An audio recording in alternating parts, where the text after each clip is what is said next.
Robin, thank you so much for being here today. I Oh, really appreciate it. all good, man. It's a Um, pleasure to be here. I've been waiting for this opportunity for a long time. wow. I've been seeing all the rising stars on your podcast, and Thanks, man. Thanks. yeah, just waiting for when I was going to get the call up. Thanks, man. So basically, we have Mr. Robin here, and maybe you can start by like introducing yourself and telling the audience how we met. Yeah, for sure.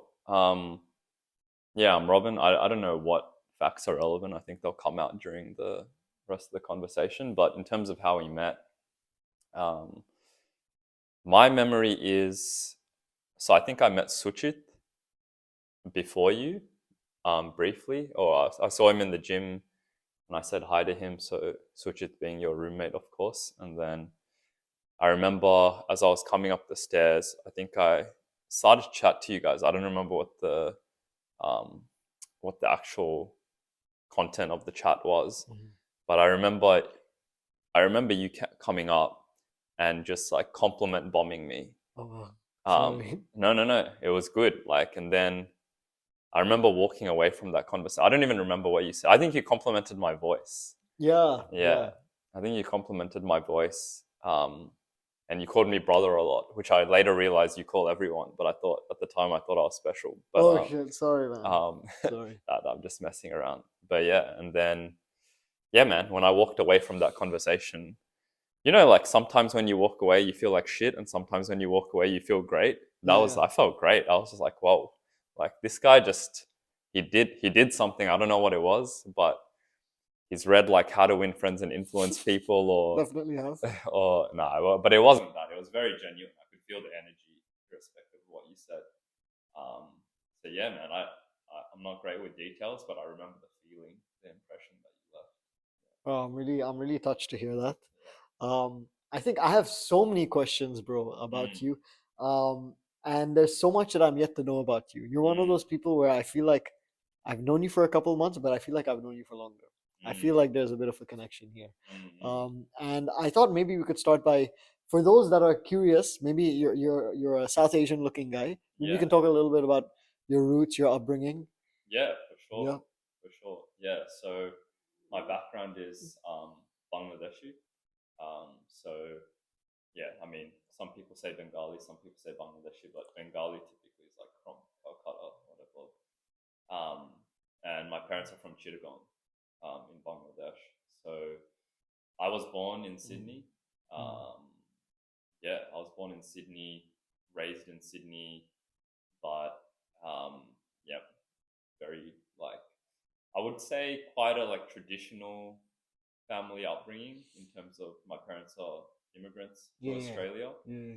So yeah, it was an interesting little mix growing up in a country like Australia, but having parents that were not from the country, like didn't grow up here.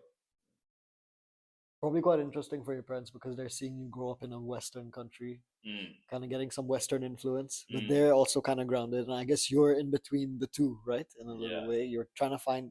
Did you ever feel like you were going through a bit of an identity crisis, or? but I still feel like I'm going Yeah, through an yeah. identity crisis. Yeah, um, for sure. I think yeah, it's a big theme of growing up here as like a first or second. I don't know what you would call us. Some people say first, some people say second. Um, generation immigrant. I think is that you are quite conflicted internally because you grow up with like two different sets of values almost. Um, and so yeah, that's for me. I think in that you also have to find what your own identity is Yeah, yeah, outside yeah. of both of the cultures you're in. And I think that takes a bit of time, and you feel very conflicted for a lot of that journey as well. Yeah, so it's tough. It's tough. Like, I mean, look, it's a privilege from a lot of Yeah, yeah. aspects, of course. I think that the tough part comes from trying to find a sense of like belonging, a sense of community, all those kind of things. I think you start to find it in other people who are going through the same struggle. You can't really go to your parents with a lot of things, Mm. and you can't go to like I don't know whoever your other mentors, whatever, are kind always go to them. So you actually relate a lot to your friends who are in similar environments in the process. Yeah, I'm sure. And I felt like you were saying like you feel like sometimes you don't really belong. You're here, you're there. But yesterday I remember we were having a walk. Mm. I know you said you're from Sydney, but you said for the first time you felt a sense of belonging here in Melbourne. Yeah. Uh, what was it that kind of switched? Because you said that was a recent kind of feeling that came for you. Yeah. Yeah, it's a good question. Um, so I think that is more about who I am as a person rather than anything to do with my specific cultural identities. Um, yeah, I think Melbourne, it's hard to explain. I can't really put into logic. It's mainly a feeling. If I had to describe the feeling, I'd say, yeah, this place, I guess, because I've been away from friends, family in Melbourne, this is actually the place where I've been able to forge my own identity as an individual, And right? connections as well. Connections, friends, learnt different things, met Yeah. new people, a lot more agency in what happens in my life here. You know what I mean?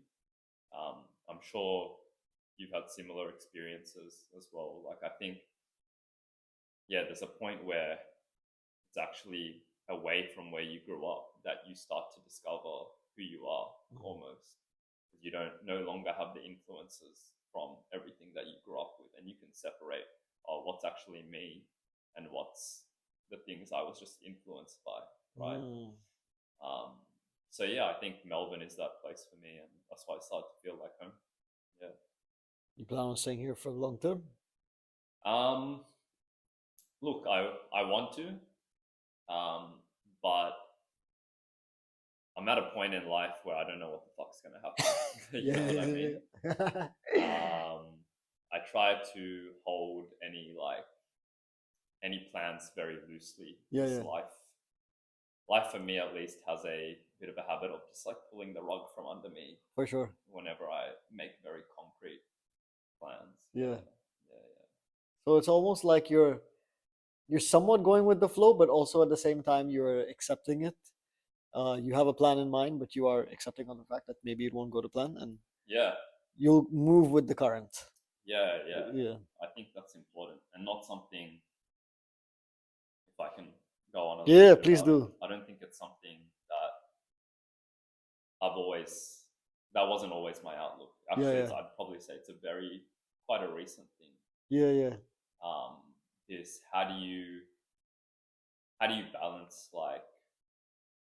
balance having intentions, goals, but then still practicing detachment, right? Not getting too attached to it to the point where if things don't go the way you expected or planned, that you suffer or become anxious or stressed as a result. You kind of just say, "Oh, damn, that didn't work out the way I hoped. Let's see what this new path has for me in store for me." I think it takes a while to develop. Oh, for me, it did. Maybe some people come out of the room with that mentality. And it seems like from what I know of you, Mm, you are someone who's you'd like to adventure. You'd mm, like to try new things in life, yeah. and you'd like to challenge yourself. Mm, You like dipping your toes into maybe new ventures, mm, and exploring unexplored areas in your own life. mm. Um, that's kind of leading into another question I have. If you're Yeah. comfortable, you can talk a little bit about a venture that you started. Mm, Maybe you can talk a little bit about what the inspiration was, where you see it going from here. mm, Because I remember being invited to the launch party and it was absolutely wonderful. mm. So nicely done. You have wonderful supportive friends who were there. I Yeah. really liked your friends. Thank And looks like you have a good army of people behind you here in Melbourne. you. Mm. Do you want to talk a little bit about that venture? Yeah, for sure. So you're referring specifically to the Mars Char brand. Yeah. Yeah. So for context, Mars Char is like a little tea brand. The idea started kind of like almost 2 years ago, but really I only launched it this year. Launched it, like put it out in public, actually put the store up, and people Mm. were buying from it. And yeah, man, the original idea for Mars Char was very related to this identity crisis point that we were talking about earlier.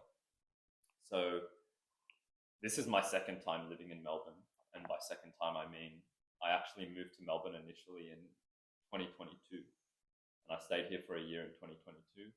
Then I went back to Sydney for 9 months, and then came again in last November. Mars Char was,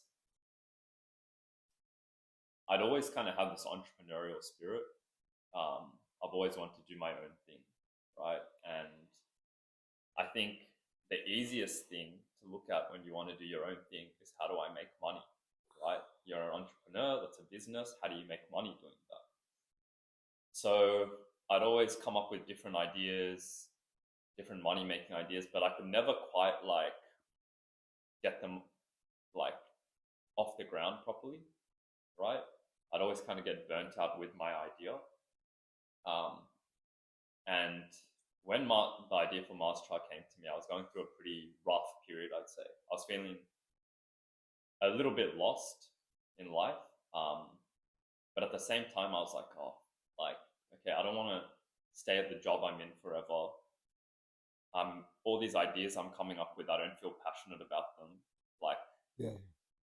You know what I mean? What's actually important here? Because I think I was very focused on the money-making aspect, and not because I myself cared so much about being rich or making a lot of money, but I think it's the easiest goal to have.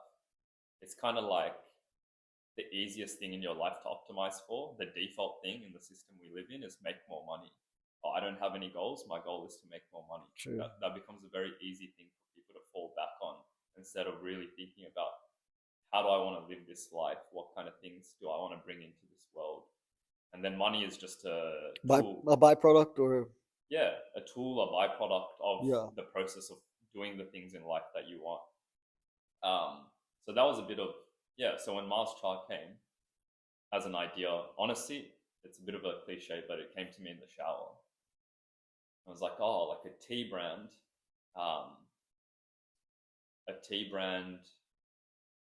that is, I think at the time, because I was having such a hard time, I was also starting to appreciate the journey my parents had gone on when coming here. I think another thing, as like a child of immigrants, and for me, for example, I was born 10 years after my sister. So there was a whole period when my parents struggled and built themselves up and all these things that I kind of missed. By the time I came about and, could talk and walk and all these things, my parents were fairly established in their lives, when I was 5 years old, that's when my parents had bought their home that they now live in, like a nice big home in the suburbs, the kind of dream like immigrants have. Of course. So for me, I never saw that struggle phase. I actually, we lived out in the West, which is typically considered like a lower socioeconomic area in Sydney. But that didn't even occur to me until I went to university and met other people from other areas of Sydney, that there was any gap. Wow. You know what I mean? I always thought, everything I ever wanted, I was getting. So when I moved to Melbourne, it kind of brought to light, oh shit, wait, my parents would have gone through some hard shit that I never really inquired about. I never asked them about. I never paid attention to. I never fully acknowledged. And it was only through my own experience living by myself, moving to a new city, only 2 hours away, not like a whole fucking 8-9 hour flight and leaving everything behind, that I was like, okay, this is I feel like I need to tell these stories. Nobody's ever told me this story, and I don't hear about it anywhere. Maybe I'll pause there if you look like you might have a question.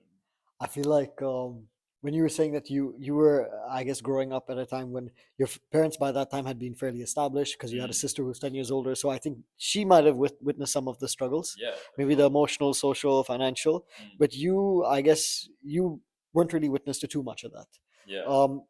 Would you say that the way you're phrasing it, it seems like you feel like, did you miss out on that aspect of understanding your parents, or? When you say miss out, I guess, what do you mean by that? Do I feel like I missed out on something important. Yeah, an important part of their journey. I mean, look, I think that's hard to say Yeah. whether I missed out or not. I think the important part of that for me is, yeah, I think I grew up quite privileged. You know what I mean? And the funny thing is, it's not like,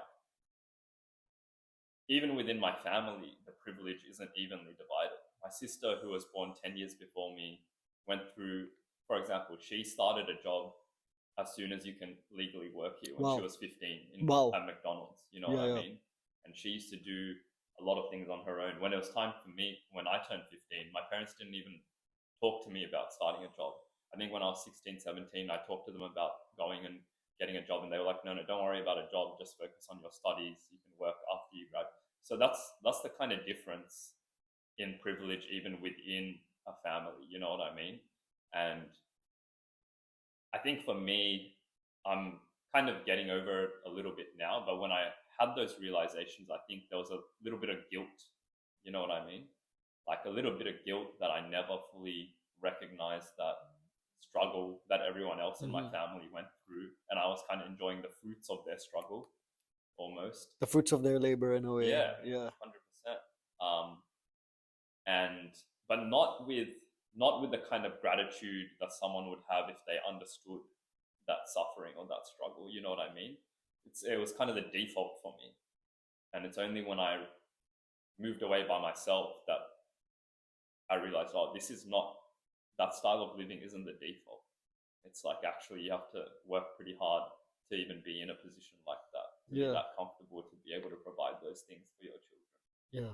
Yeah. I guess the fact that you even had the ability to notice that and you actually had insight in itself is quite interesting, because a lot of people in South Asian families, they don't even realize that privilege when they're males and the sons of the families. There is sometimes the seesaw is tilted a little bit towards the males and they don't even realize it. So I guess you were kind of rediscovering yourself, or that part of this privilege, you could say, Yeah. when you came here. Yeah, 100%. I think that's the thing, right? I think our own suffering makes us a lot more compassionate and grateful. For sure. So yeah, like I think that for me that was it. I think it gave my own suffering at the time gave me empathy, and it was a lesson. It was like, oh, you've enjoyed all these things growing up. Now understand like where it all kind of came from. Yeah. Yeah. I think speaking of the Mars chai, because I think that this is kind of linked, right? That Yeah, you're talking about the inspiration and what Mm. encouraged it. I have to say, Mars chai, I have tried it. It's absolutely divine. So I will put the URL in this video so people can check it out for themselves. You guys still do the shipment and all that stuff? Yeah. At the moment, the store is still up. Yeah. But as I was telling you yesterday, I'm thinking of winding the Mars chart down. At least the selling tea aspect of it. Are you happy for me to riff a little bit on Please do. why that? Yeah, so I think, you know, I told you about a little bit about where I came from in terms of, you know, always had the entrepreneurial spirit, always thinking about business ideas. And I think when I launched Mars Chart, it was still 50% of me was still very much thinking very business minded. Yeah. But I was very interested in the storytelling aspect. I wanted to tell the stories. That was my passion. But that didn't feel like a familiar ground for me. I didn't have that skill set. So I went with the skill set I knew I had, which was business. And I was like, okay, I'm going to start a business and through the business tell the story. And it all kind of made sense. I was like, yeah, tea, you know, that tea is when you tell stories to each other. It all kind of fits in. And it still does. Like, and I love tea. But the further along in that journey I got, and now to a point where I quit my job to work more on these projects and really dive into, you know, initially Mars Chart. But I came to realize, I actually the storytelling is what really calls me. And the business aspect, the money making aspect, yes, it's important, but I don't think that's what's fundamentally important to me as a person at this point in time, right? Again, going back to the idea that money is a tool, is a byproduct of kind of following your heart. Or a Uh, conduit, as a means of magnifying whatever you want to do. Or yeah, yeah, 100%. So for me, I'm a big focus of my life at the moment is actually figuring out my relationship with money. Um, because I think I grew up thinking that was the goal, and then I've gone through periods where I've thought it's not important at all, and now I'm kind of trying to figure out, okay, it is important, but in what way, in what regards, what's my relationship to it, how much time should I be spending looking after that part, and how much time, you know what I mean? Like, I think I think in following your heart, maybe not for everyone, but a lot of the time you need to take financial risks. Or you need to take risks, and those risks can be financial in a sense. yeah, Um, and you don't want to be stupid, of course, right? You want to have enough to look after yourself, to eat anyone you need to look after. You want to have that. So you always got to be, but I think there's a lot of fear, especially coming from an immigrant household. And this is interesting because even though I had a lot of privilege, my mindset around money was still very fear based. And I think a lot of the time, as immigrants or children of immigrants, and for good reason, we live in a bit of a scarcity mindset, whereas we're trying to protect every dollar we make, right? But going back to the idea that money is a tool, money is an energy. It's actually, I think there's a different lens you can take on money. I'm still quite figuring out my own lens, but it's not necessarily something you have to protect or save or kind of hold on to so tightly, right? It's actually something that should keep flowing into the things that bring your life into vibrancy, I guess. almost like a current. Yeah, It's kind of in circulation, yeah, and then you're kind of putting it into different facets of what you want grown. yeah, Um, 100%. okay. Um, I think the the way you speak, Mm, it's very articulate. I have to mm, tell you that, and you seem like someone who is very well read. mm. But also, I did see the Gita right there, right? Yeah. Maybe you can talk a little bit about the spiritual aspect of what kind of makes you interested in this, because I believe you are a little spiritually inclined. You talk about meditation, you talk Mm, about introspection, reading the Gita. mm. Maybe talk a little bit about that, because I find it really fascinating. Yeah, yeah. Yeah, I mean, we can start with the Gita, the Bhagavad Gita. Yeah, I mean, look, I grew up in a Hindu family, but even now, I wouldn't say I myself am Hindu necessarily. I don't identify with any particular religion, and I didn't grow up very religious either. Like, we went to fest. It was more cultural than anything for me. I didn't necessarily have like a relationship, like strong relationship with God or the universe or whatever you want to call it. And then about 20 end of 2021, I went through another kind of dark phase in my life. Dark, I use that term. I don't want, on reflection, it's not negative. It's not positive or negative. It's just the lights are out for a bit. That's what I mean by dark. A life rep. Yeah, a life rep, exactly.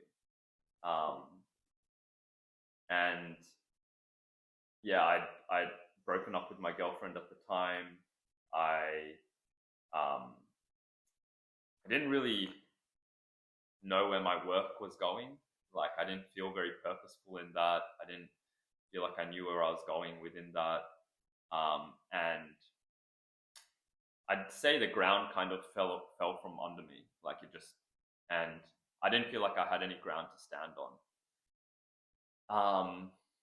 And there was a build up to that. There was a very big build up to that. And when the ground fell away, it was actually extremely liberating. But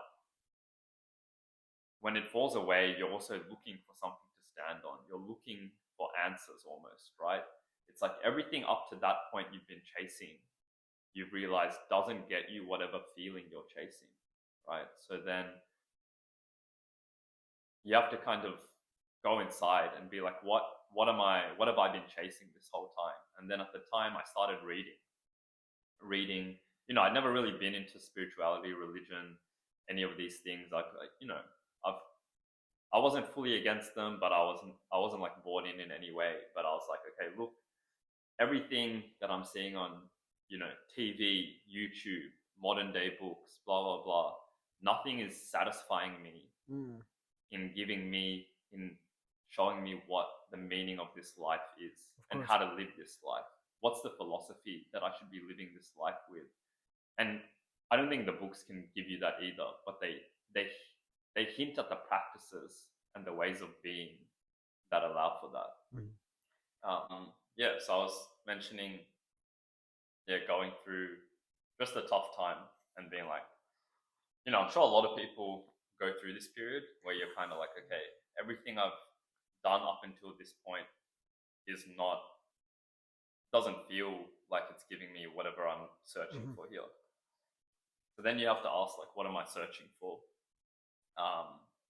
And during that time, I was reading books, and the Gita was one of the books I read. And I think that's the thing about a lot of spiritual things, that they're hard to explain logically. But when I read it, it just felt like epiphany after epiphany, in the sense that it felt like there was these internal feelings and puzzle pieces inside. And I was reading the book, and it was like click, click, click, like things were just coming together, and started to make sense. These like philosophies started to make sense. And it just provided me with a lot of peace, because I think we live in a society which is structured in a way to make you think that you should kind of be optimizing your life for certain things, right? And usually they're quite external things. Again, like whether it's making a lot of money, being like famous, blah, blah, all these classic things, people talk about. But chasing those things never brings that inner fulfillment. You always feel, even when you get things, even when you make the money, even when you get some external validation, recognition, it doesn't quite solve that feeling of emptiness that everyone's looking to fill. Yeah. So I think for me, it was like, okay, look, this feels right, but I'm not, I wasn't like straight away, right? For me, it was like, I'm going to take the things I'm reading in these different texts, and they weren't all like Hindu texts, and they weren't like all Buddhist texts. So I was reading different things. And I'm going to experiment with these philosophies in my life, right?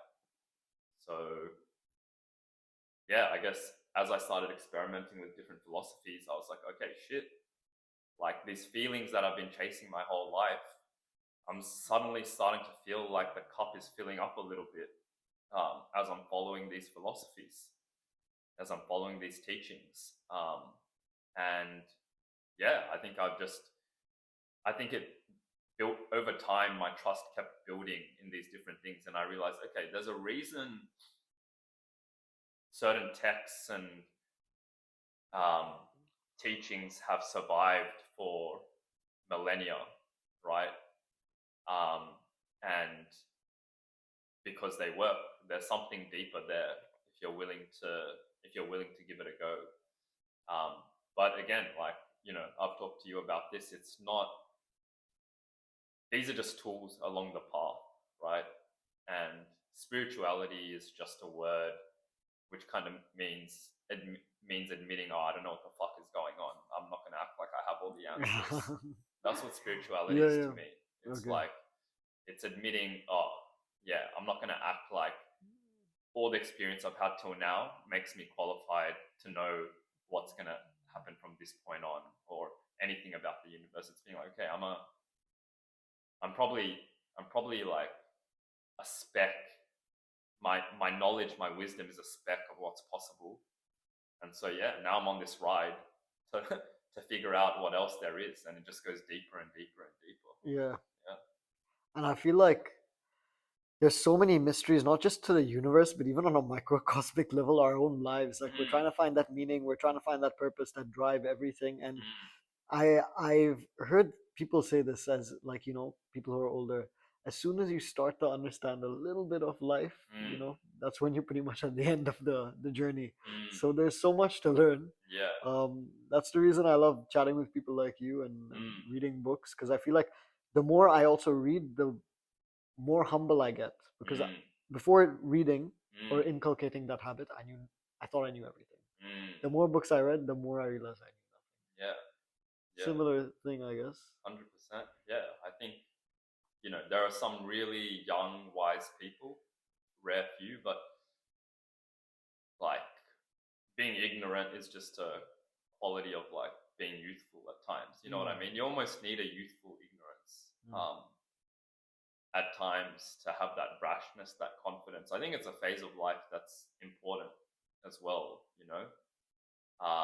and then life humbles you, and you go, "Oh fuck, I don't actually know what's going on. I was just pretending." Yeah, that's true, man. Yeah. And when you're saying life happens, I remember you were going on a walk yesterday and you were talking about a rapper who had a very interesting thing to say, right? Yeah. Was the life reps. Yeah.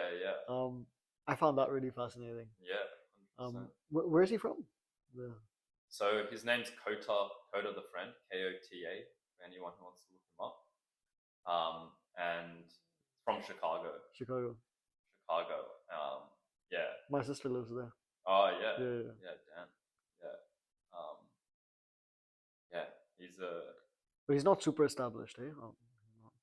He's not. I wouldn't say he's not established. He's not like that big. He's not like a Kendrick Lamar or a Drake or someone like that. But part of that is because a big part of his philosophy is about being independent.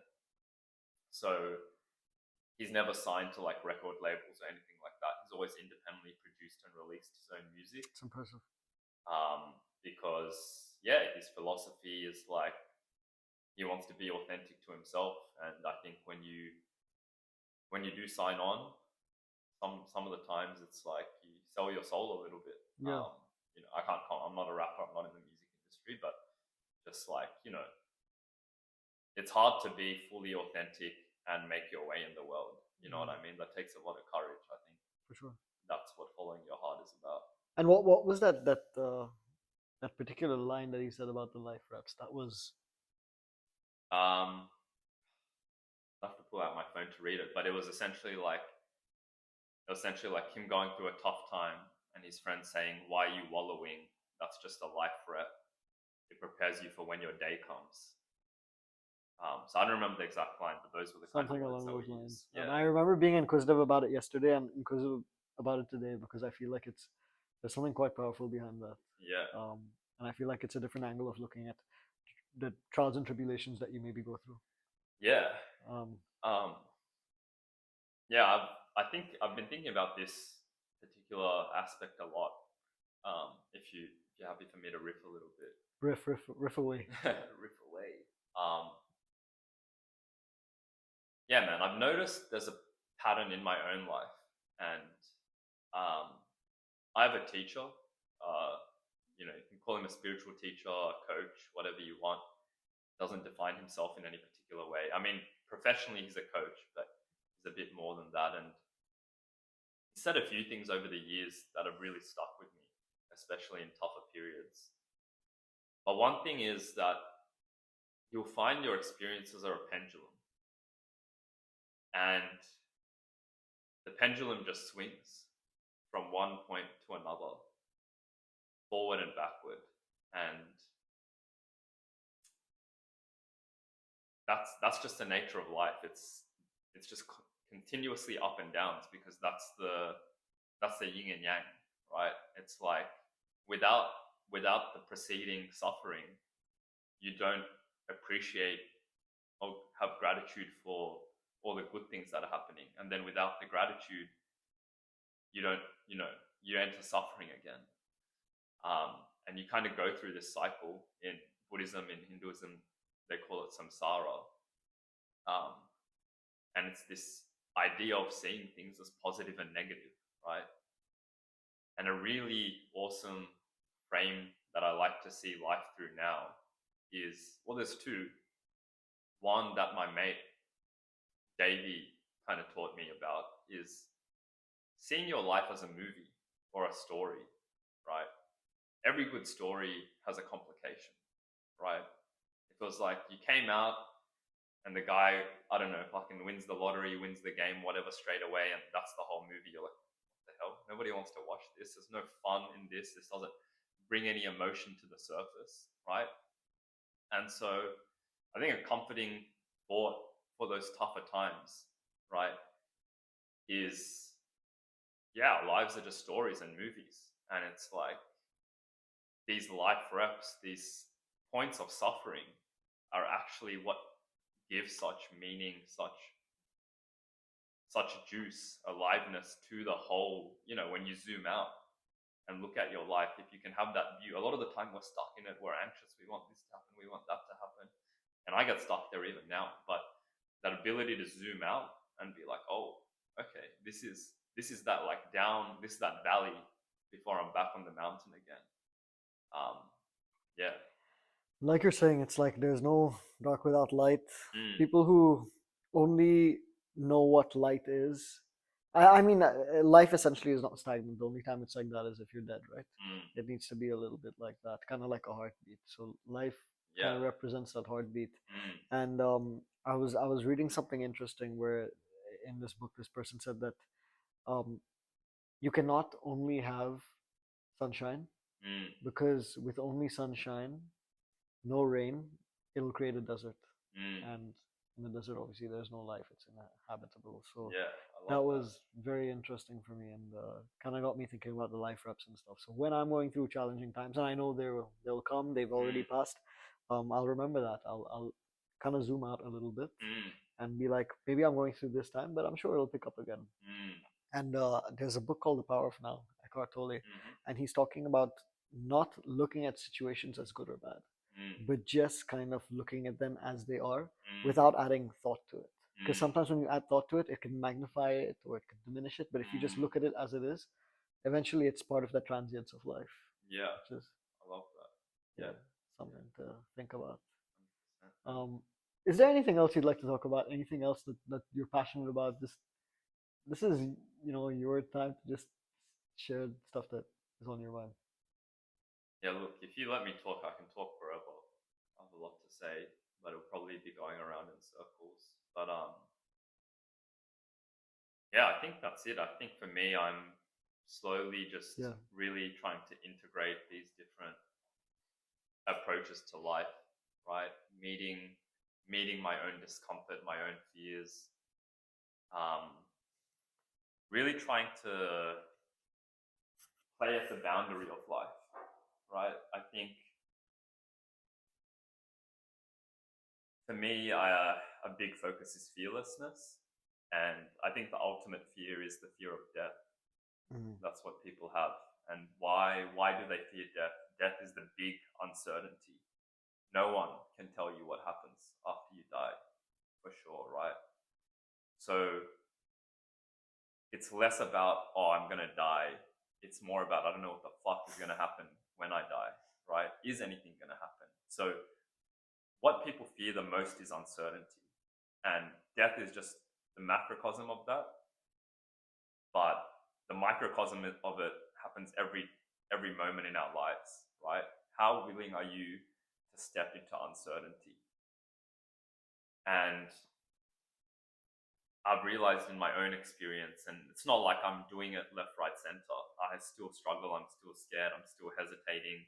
But I'm trying to build that practice of consistently stepping into uncertainty, because uncertainty is that space in which life happens. If you imagine a circle and you imagine you're inside that circle, everything outside the circle is uncertain because you've never experienced it, and everything inside the circle is everything you've already experienced. So this is our personality, and playing at the edge is when you feel most alive. And if you had to ask me at this point in time what I think the meaning of life is, it's to be alive. to not just be living, but really chase that aliveness. Through in times seeking discomfort. Yeah, it's playing at the boundaries, whatever Yeah. that boundary is for you. You have to. I think there's things always calling you from outside the circle. Your intuition, God, the universe. People give different names to it. There's something calling you to come in a certain direction. And if you've come across the hero's journey before, um, the hero's journey is just saying yes to that call and being willing to go into that uncertainty. Beautiful. And being like, oh fuck, I'm scared, but damn, I feel alive right now. I'm about to jump off this cliff. My heart's beating. Oh, okay, yeah, I'm With a alive. parachute. Yeah. With With a parachute. or a bungee cord. Yeah. Yeah. Awesome. I think we've covered quite a bit. Yeah. And I think maybe we'll have a wrap. But before we wrap, I want Mm. to ask you something, and it will be something that's relevant to the people who are watching, and it's a closing tradition, I guess you could say. And it's Okay. one piece of advice you'd give to someone who's watching this right now. It can be anything. I mean, I think it's. Yeah, I won't even make that disclaimer. I think just going off the back of what I just said, and it's something I try to tell myself every day as well, is just follow your aliveness.